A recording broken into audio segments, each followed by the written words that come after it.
오늘 하나님 말씀은 이사야 29장 9절에서 14절까지의 말씀을 한 절씩 교독하겠습니다.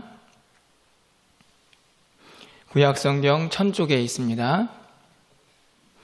이사야 29장 9절부터 14절까지의 말씀을 한 절씩 교독하고 마지막 절은 함께 읽겠습니다.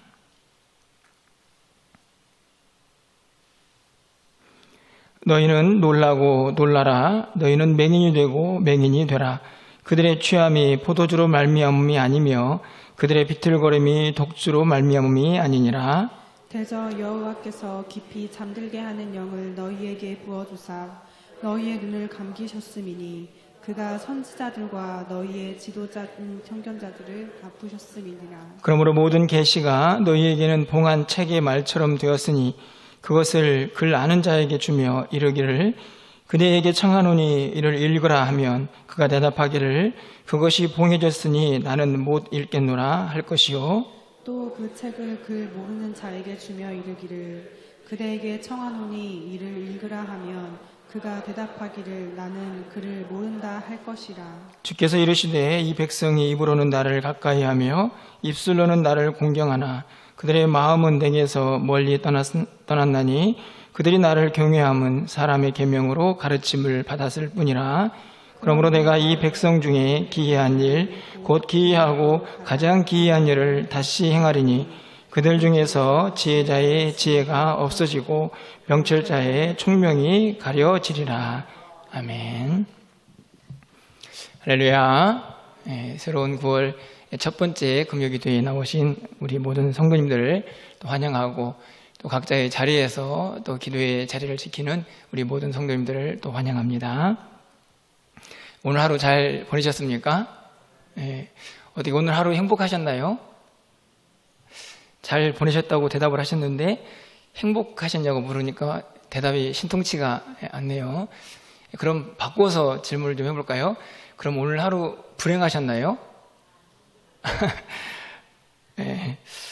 참 대답하기가 썩 그렇게 시원치는 않은 것 같습니다.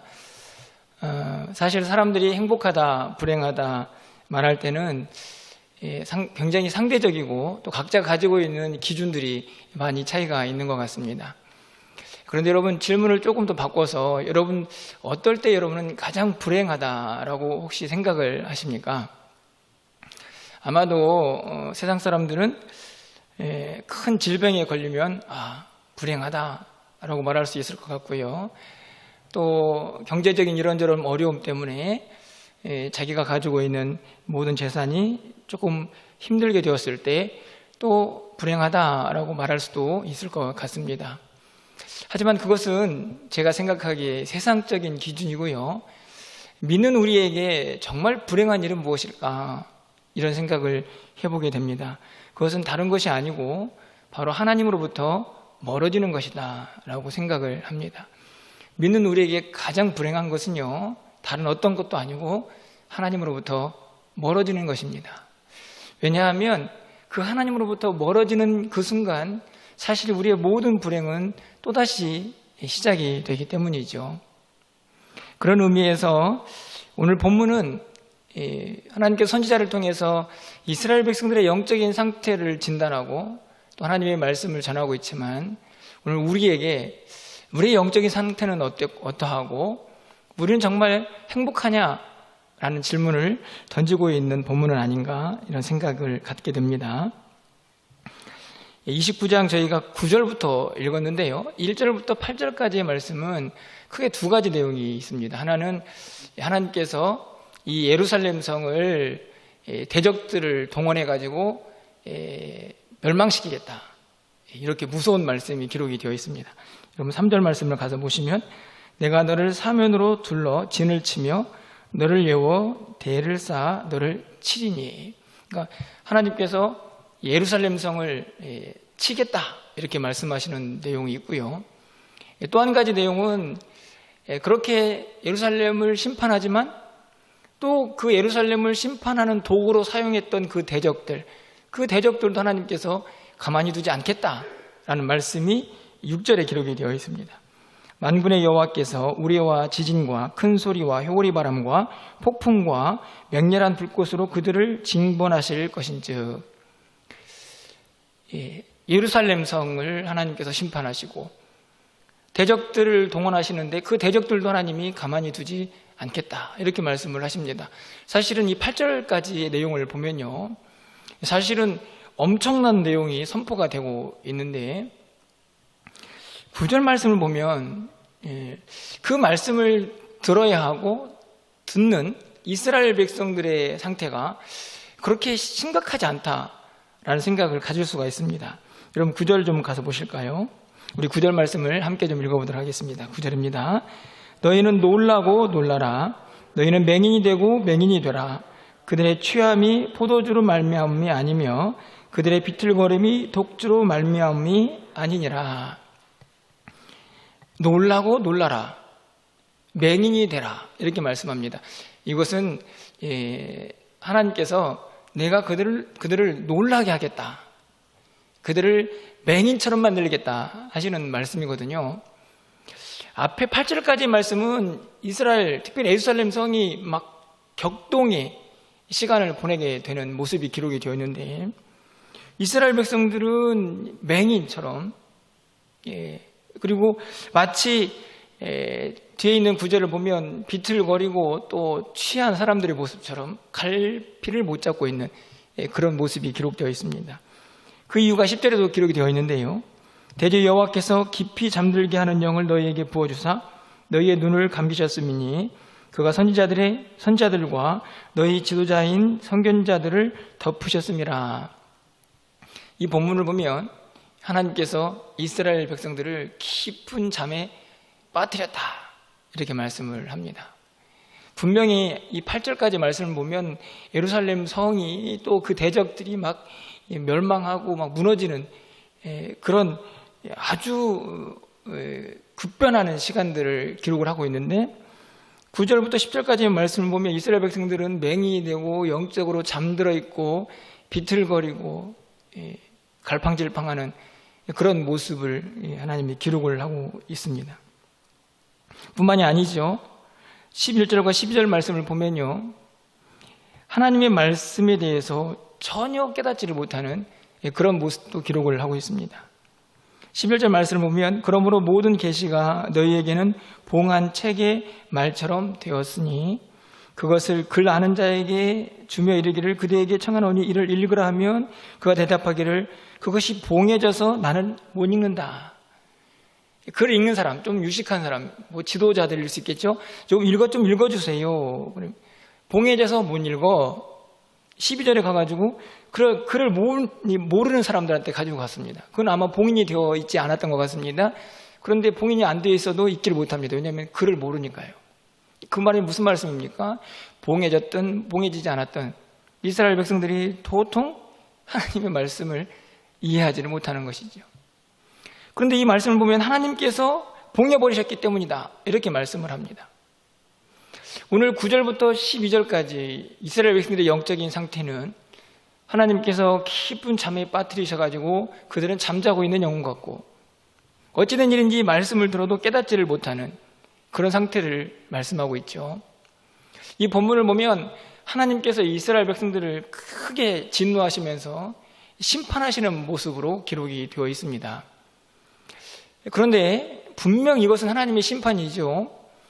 그런데 이 말씀을 조금 더 생각을 해보면 이 말씀은 하나님께서 직접 그들에게 깊은 영적인 잠에 빠뜨리거나 아니면 말씀들을 듣지 못하도록 봉해버리시거나 하셨기 때문이기도 하지만 실제적으로 이스라엘 백성들, 그 당시에 이스라엘 백성들의 모습을 한번 생각해 보십시오.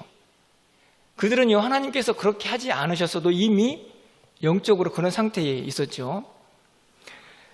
우상을 숭배하고 하나님이 아니라 다른 누군가에게 도움을 구하기 위해서 이곳저곳을 기웃거립니다. 선지자들을 통해서 제발 좀 회개해라 계속해서 외치고 말씀하셨지만 이스라엘 백성들은 봉인된 말씀처럼 그들은 그 말씀을 이해하지도 못하고 듣지도 않습니다. 그들은 하나님 보시기에 하나님이 영적으로 깊은 잠에 빠지게 한 것이 아니고 이미 그들은 깊은 영적인 잠에 빠져 있는 모습을 우리는 이 선지서 말씀들을 통하여 이미 알고 있는 것이죠.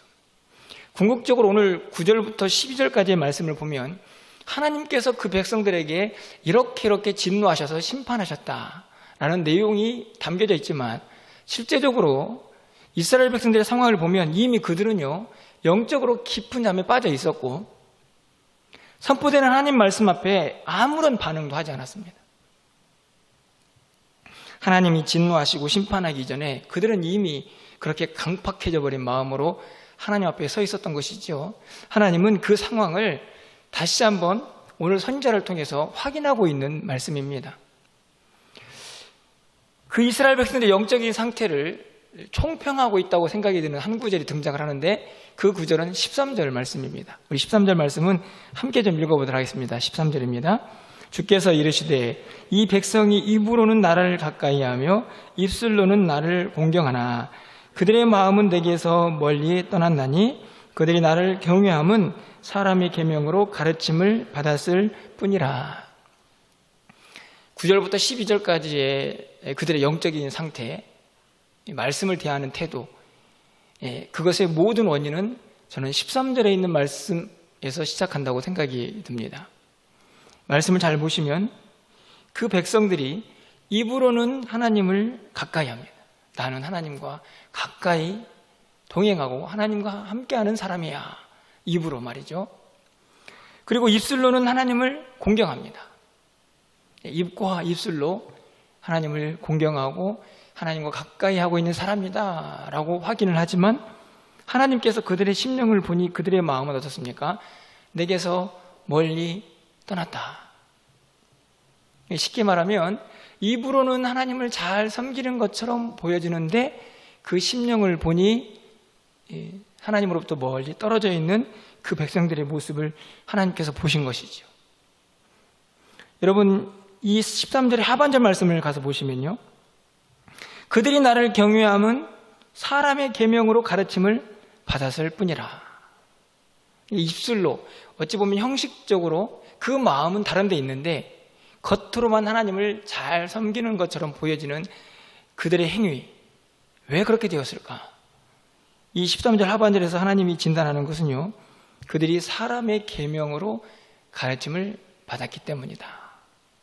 이 말씀은 좀 해석이 좀 어려울 수가 있는데요, 이 말씀을 조금 쉽게 그냥 해석해 보면 이스라엘 백성들은 선지자들 또는 많은 가르침을 주는 자들의 이 말씀을요 머리로만, 지식으로만, 이성으로만 깨달은 것입니다. 가슴이 울리지 않은 것이죠. 쉽게 말하면 이렇게 예를 들 수 있습니다. 선지자들을 통해서 야, 하나님 앞에 제사할 때는 이런 동물을 가지고 나와서 그 동물을 이렇게 정결케 해가지고 이렇게 각을 떠서 하나님 앞에 드려라. 이렇게 만약에 가르침을 받았습니다. 어떻게 할까요? 그렇게 가르침대로 그렇게 실행을 하겠죠? 그런데 여러분, 그 가르침의 본질, 하나님의 마음은 무엇입니까? 제사를 지내는 것, 그 행위 자체에 있는 게 아니고 무엇일까요? 그 제물을 바치면서 나의 죄를 보고 하나님 앞에 나와서 진심 어린 하나님의 영광을 생각하며 그 예물을 드리는 것이죠. 그런데 이스라엘 백성들은요, 사람의 계명으로 가르침을 받았습니다. 그러니까 머리로, 지식적으로, 이성으로는 그 가르침을 잘 깨달아서 그렇게 행함은 있었지만 그들의 마음속에 하나님을 향한 진심 어린 경배, 경외함은 없었던 것이죠. 그것을 오늘 하나님께서는 입으로는 나를 공경하는데 너희들은 마음은 이미 나를 떠나 있다, 이렇게 말씀을 하고 있는 것입니다. 여러분, 이런 사람들을 우리는 어떤 사람이라고 가리킬 수가 있을까요? 예수님께서요, 오늘 우리가 읽은 이 13절에 있는 말씀을 마태복음 15장에서 그대로 인용을 하십니다. 그래가지고 이 상태에 있는 사람들을 외식하는 사람들이라고 지목을 하면서 바리새인들과 서기관들에게 접목을 시키고 있는 말씀이 기록이 되어 있습니다. 마태복음 15장 7절에서 9절까지의 말씀을 화면을 통해서 한번 보시길 바랍니다. 외식하는 자들아, 이사야가 너희에게 관하여 잘 예언하였도다. 일러스되 이 백성이 입술로는 나를 공경하되 마음은 내게서 멀도다. 사람의 계명으로 교훈을 삼아 가르치니 나를 헛되이 경배하는도다 하였느니라 하시고. 여러분, 이 말씀을 잘 보시면 예수님께서 이 이사야 29장 13절의 말씀을 그대로 가지고 와서 누구에게 접목을 시키고 있습니까? 바리새인과 서기관들, 그들을 통칭해서 이놈 외식하는 자들아, 이렇게 말씀을 하십니다. 겉으로는 하나님을 잘 섬기는 것처럼 보여지는데 이성적으로 논리적으로 하나님을 섬기는 그런 교리들, 원칙들은 빠짐없이 잘하고 있는데 실제적으로 그 안에 있는 본질은 다 잊어버린 채 형식적인 신앙만 간직하고 있는 그들의 모습을 하나님께서 오늘 말씀을 통하여 지적하시고 예수님도 그것을 인용하셔서 외식하는 자들을 책망하고 계시는 것이죠. 여러분, 오늘 이 말씀을 통해서요, 우리의 모습을 좀 살펴보았으면 좋겠습니다. 여러분, 우리는 어떻습니까? 오늘 이 말씀을 통해서 우리는 정말 하나님과 우리의 마음이 가까이 있습니까? 우리는 누가 봐도 입술로 또 입으로는 하나님을 공경하고 가까이 하는 사람이다 라고 말할 수 있습니다. 그런데 혹시 우리도요, 오늘 이 이스라엘 백성들처럼 사람의 계명으로 가르침을 받아서, 그러니까 말씀을 듣고 설교를 듣고 묵상도 하고 성경 공부도 하고 그렇게 하는데 이성적으로는 깨달아서 그 말씀으로 잘 뭔가 무장이 되어 있는 것처럼 보이는데 그 안에 있는 본질, 다시 말하면 막 가슴이 울렁거리고 설레어서 그 말씀 앞에서 막 반응하고 깨달아지는 그런 능력들, 그런 은혜들은 경험하지 못한 채 머리만 막 채워지는 사람의 계명으로 가르침을 받는 그런 모습은 아닌가 하는 것을 오늘 심각하게 우리에게 질문을 하고 있다는 생각이 드는 것이죠. 여러분, 어떠십니까? 오늘 우리가 여러분들 이 기도의 자리에 나왔습니다. 너무 귀한 일입니다. 또 격주로 예배를 드리고 있지만 또 예배 자리를 열심히 사모해서 나오는 모습도 제 마음에 얼마나 큰 감동이 되는지 모릅니다. 하지만 여러분, 그것으로 만족해서는 안 된다는 말씀입니다. 기도의 자리에 나오고 예배를 드리고 그리고 그 형식에 맞춰서 착착착 무엇인가 다 진행이 되는 그 자체로 만족해서는 안 된다는 것이죠. 그것은 오늘 본문에 있는 말씀을 보면 외식하는 자들도 얼마든지 할 수 있는 일입니다. 주님이 정말 원하시는 우리의 모습은 뭡니까? 겉으로만 하나님과 가까이 하는 게 아니고 우리의 마음도 하나님과 가까이 하는 것이죠.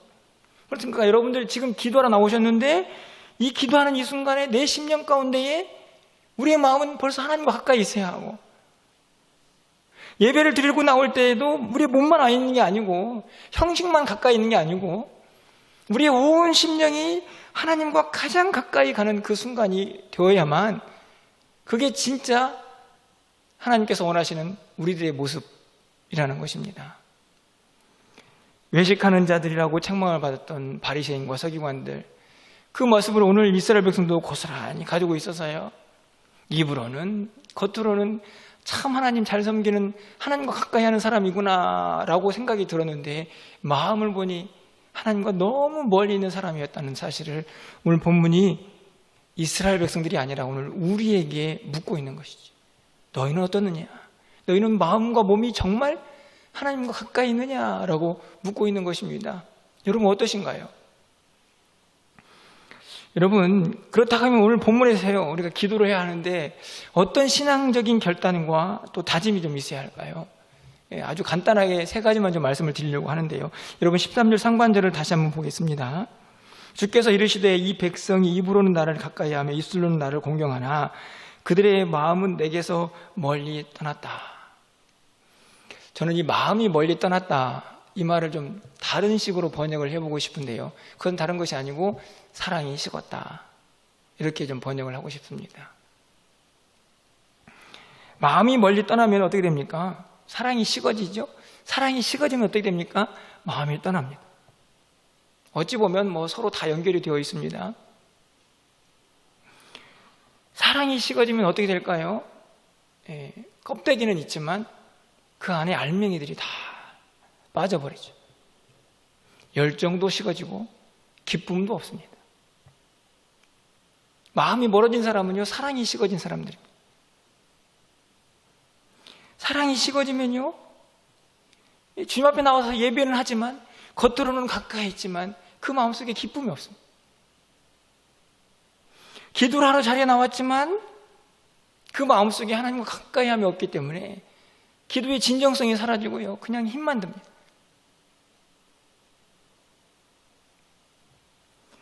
여러분, 이게 우리 사람들과의 관계에서 이런 모습이 나타나면 뭐만 남습니까? 의무만 남죠. 의무만. 제가 늘 드리는 말씀 아닙니까? 관계에서 지켜야 할 의무. 다시 말하면 하나님과 관계도 마찬가지입니다. 부부관계도 마찬가지죠. 사랑이 식어버리고 마음이 멀어지면 그냥 지켜야 할 의무만 남습니다. 신앙생활도 마찬가지지요. 사랑이 식어버리고 하나님부터 마음이 멀어지면 예배는 드리고 헌금도 하고 기도도 하고 봉사도 하고 이런저런 일 많이 하는데 겉만 남아있고 그 안에 기쁨도 없고 열정도 없습니다. 너무나 비극적인 모습이죠. 예수님께서 왜 바리새인들, 서기관들 책망하시며 제발 좀 외식하지 말라. 오늘 이 이스라엘 백성들을 향해 하나님께서 제발 좀 그런 신앙에서 벗어나라, 이렇게 말씀합니다. 그래서 오늘 저녁에 여러분에게 좀 세 가지를 부탁을 드리면서 기도를 함께 하고 싶은데요. 첫 번째로는요, 사랑을 회복하셔야 합니다. 주님께서 나를 향하여 베풀어 주신 그 사랑이 얼마나 큰지 다시 깨닫고 그 사랑 앞에 굴복할 수 있어야 합니다. 그 사랑을 회복하는 것입니다. 두 번째로는요, 영적인 잠에서 깨어나셔야 합니다. 오늘 본문에 보십시오. 막 1절부터 8절까지 예루살렘 성이 무너지고 막 대적들이 막 다 멸망을 당하고 그런 엄청난 사건들을 막 말씀하시고 예언하고 계시는데 이스라엘 백성들은 잠잠합니다. 어디로 가야 할지 몰라서 갈팡질팡하고요. 왜 그렇습니까? 영적으로 잠을 자고 있기 때문이죠. 깨어나야 합니다. 영적으로 깨어나야 합니다. 깨어나야 하는 것이죠. 깨어 있어야 하는 것이죠. 마지막으로 오늘 본문에서 또 하나의 해답을 찾아보면 그것은 뭐냐면 말씀이 들려져야 합니다. 말씀이. 머리로 귀로 들려지는 게 아니고 가슴으로 말씀을 들을 수 있어야 합니다. 그래서 말씀을 들을 때에 그 말씀이 우리의 삶을 흔들어 놓을 수가 있어요. 그게 말씀을 가슴으로 듣는 사람입니다. 오늘 사람의 계명으로 가르침을 받으면요, 말씀은 머릿속에만 머물러 있고 이성적으로는 우리 행동을 추구할 수 있어도 가슴을 올리지 못합니다.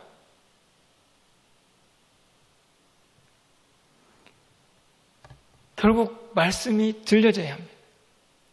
하나님께서 이스라엘 백성들에게 내가 너희들에게 말씀을 봉해버렸다, 이렇게 말씀을 하시는데 저는 우리에게 좀 적용을 해보면요, 우리는 이 시대를 살면서 스스로 말씀을 봉인합니다.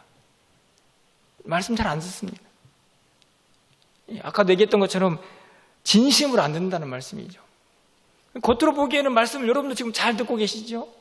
그런데 그것이 정말 가슴으로 다가와서 내 삶을 울리고 내 삶을 변화시키고 그냥 그 말씀이 내 마음속에 나를 뜨겁게 움직여가는 생명력 있는 그 말씀으로 역사를 하고 있는지를 돌아봐야 하는 것입니다.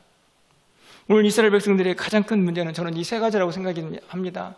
첫사랑, 주님을 향한 사랑을 잃어버렸고요. 그러다 보니 영적으로 계속 잠을 잡니다.